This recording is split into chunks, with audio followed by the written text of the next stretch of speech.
You are watching Search and Destroy. My name is Kelly Schaefer from Atheist. Crank up your television.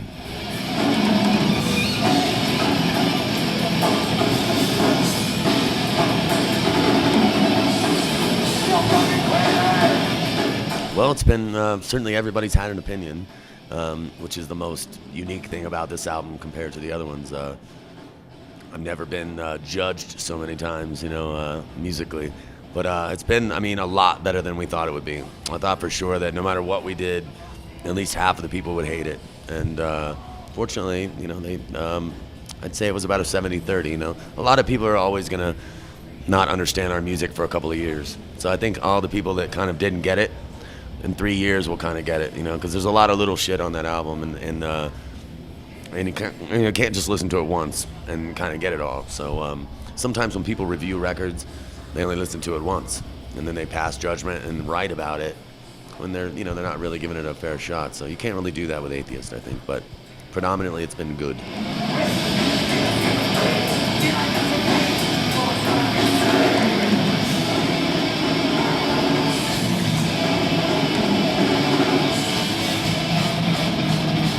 I think a lot of people are like, it has elements in it, but I don't hear elements in it at all. Elements was such a specific time for us with me and Tony Choi and Rand. There was a lot of Latin influence on that record, and that's just the way it worked out. We wrote it very quickly. But Jupiter, to me, is the continuation of my relationship with Steve Flynn, and in terms of writing songs. And so, yeah, very much in my world of how the continuation of Atheist was supposed to be, Jupiter probably would have been more likely to be the successor to Unquestionable,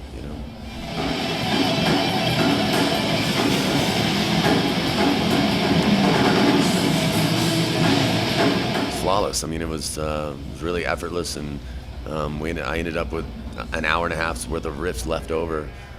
It just really came together. I think growing up together and just understanding each other without having to say anything in terms of writing. When I wrote a guitar riff, I wrote a lot of the guitar stuff on Jupiter, and writing with him again, I know that I can write a particular kind of riff, and it doesn't necessarily have to be, that riff doesn't have to be technical. He'll play something drum-wise to it, and then that creates an orchestration. Then it creates another guitar part, and the bass line becomes different.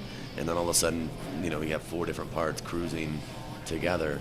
And so that worked perfectly, just like the old days. We just smoke weed and sit in a room together like this and bash it out.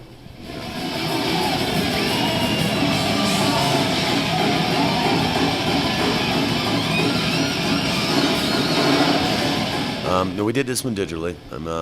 We recorded everything live, though, just like we did in the old days. So all the drum takes that you're hearing, with the exception of a couple of parts, are straight top to bottom performances. And I think that's really important to note, because a lot of people piece their drums together, with Pro Tools, and that's not real.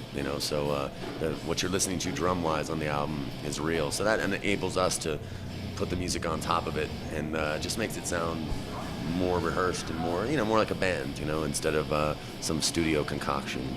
So, but digital allows you to save a lot of time. So if you're a band that only has $10,000 to make a record, in the old days that was really, really hard to do. And these days it's so much faster to do the editing, because when you play drums, there's a lot of different microphones on them, and you have to spend a lot of money to do what they call editing, which takes, one microphone.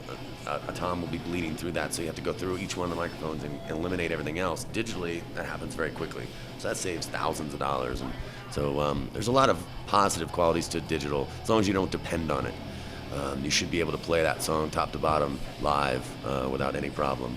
And so we've always worked that way, but there's pros and cons to analog and digital, but I think that we understand that, and we kind of keep it as real as we possibly can.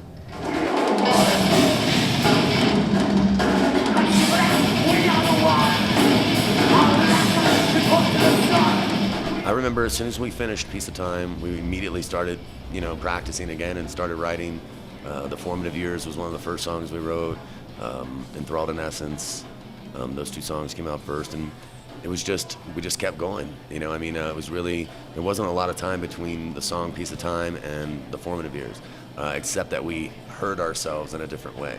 Once we heard our music recorded, kind of brought to our attention what was good and what was bad about what we were doing. So we were able to eliminate a lot of crap and really be focused. And Roger was just, just writing some incredible stuff. And that's when the orchestration of everything really came about. Roger was very focused in playing his bass lines, which were very difficult, combined with the drums. And so it enabled us on guitar to sort of accentuate that rhythm section, and as opposed to trying to play with them.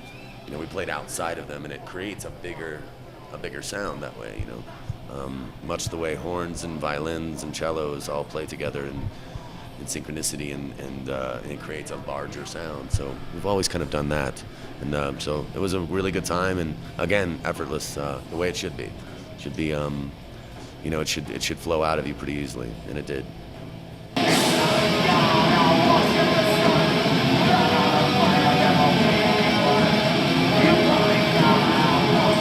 He did an amazing job. I mean, his attack was far different than Roger's. So, but he also had a different level of jazz skill and slapping and tapping that Roger was just getting into.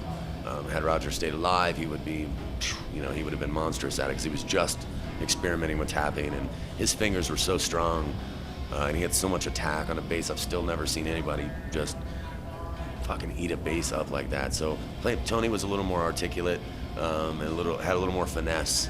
Roger was just brute technicality, and which I loved. I think it was amazing. But Tony had 8 weeks, to pull all that together, and he did a great job. Yeah, me and Tony are still buds, man.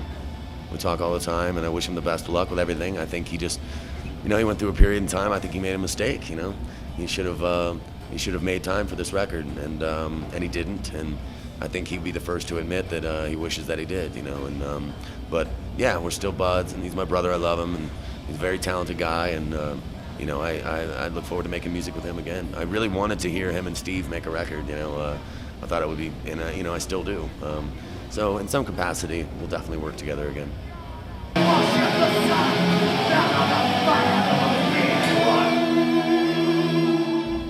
Kind of get through the holidays and maybe start working on some new stuff, We don't get to tour as much as the other bands do, because we all have kids now, and it's very difficult to go out for 2 months and leave your family. And, metal is not a financially lucrative kind of music to play. We do it because we love it, and we love the fans, and the reaction today in Mexico is amazing. And that's what we live for. You live for that, and you can't put a price on that. And so that's something that we've never forgotten, and we never will. We'll stand outside and meet as many people as we can, because we're all brothers. We're all brothers and sisters in metal. We all love it for the same reasons.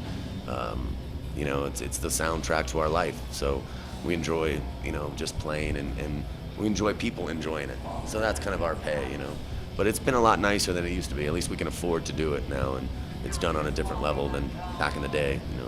We were lucky to get $100 a show, so it was hard. I don't think we've embarrassed ourselves in any way. I don't think that we've worn out our welcome in any way. I think that Jupiter stands on its own 2 feet as a legitimate progression in the kind of music that we love and helped create. So if I felt like we were a bunch of old guys, like just kind of half-assing it, I'd say, I don't know. But I feel like we were just scratching the surface. Jupiter came together pretty quickly. It took a long time for us to get it together, and a lot of that had to do with Tony's schedule. But once we realized that Tony just wasn't going to make it, it really came together quickly. So I think in getting together to do that next record, it'll come together a whole lot faster and easier than Jupiter, and I think it'll have a lot more, it won't be quite so relentless. We'll be able to take a breath and know that no matter what, we still have that ferocity that we need as a band, that we love in metal, as the common denominator in our sound. And then from there, we can branch off and do some different things that we didn't do on Jupiter, and maybe things that we've never done before. So I hope we do. See no reason why we wouldn't.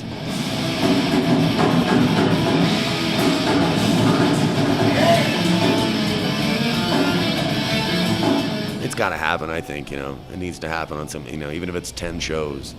I think that would be an incredible evening, and a real landmark moment for extreme technical metal. I think that just has to happen. So we'll probably wait until they make a new record, and because they're busy working on it right now, and I don't think it would be a good time for them to get out of the studio. So as soon as they get done with that new record, I'm sure we'll put something together. It might be early next year before we do it, but it's something that needs to happen for sure. We just want to say, we're about the most grateful bunch of guys you're ever going to meet. To have the opportunity to come back and play, to be able to come to Mexico City and play is an incredible opportunity. A lot of people spend their whole life and never get to travel, but to be able to travel and come and meet, people from, 20 years ago and from people that just got into us 2 days ago, that's an incredible gift to us. So, and we'll never forget that, and we really appreciate it, and hope everybody will check out Jupiter. Go buy the album. Don't steal it. Thank you. And support metal. It's 20 years of history has been created now from extreme metal. So I think 20 more years, is due. And hopefully people will continue to support the music, and we'll see you on tour very soon.